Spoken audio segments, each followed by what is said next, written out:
মহানগরী দক্ষিণ কর্তৃক আয়োজিত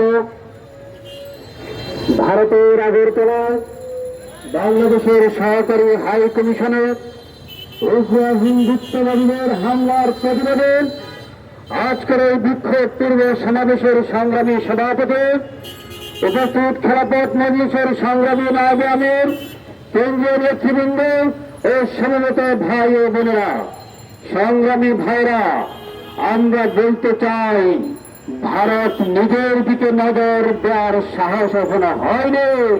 কোন সাহসে ভারত বাংলাদেশের দিকে চোখ তুলে তাকায়? বন্ধুরা আমার, আজকে আগরতলা যে হামলা হয়েছে, আমরা বলতে চাই ভারত যদি নিরাপত্তা দিতে ব্যর্থ হয়, বাংলাদেশ সরকারকে আহ্বান করতে চাই আপনারা স্বেচ্ছাসেবী আহ্বান করুন। আমরা বাংলাদেশের হাই কমিশনের নিরাপত্তা দিতে প্রস্তুত আছি, কিন্তু কথা হচ্ছে বাংলাদেশের মানুষ অথবা প্রতিরক্ষা বাহিনী যদি আগরতলায় বাংলাদেশের হাই কমিশনের নিরাপত্তা দিতে যায়, ভারতের 7 রাজ্যের অবস্থা কিন্তু ভালো হবে না। বলে যাচ্ছি আমরা পরিষ্কার ভাবে, বাংলাদেশের দিকে চত্বর কাটাবেন, আপনাদের 7 রাজ্য আর জায়গায় থাকবে না। বন্ধুরা আমার, 711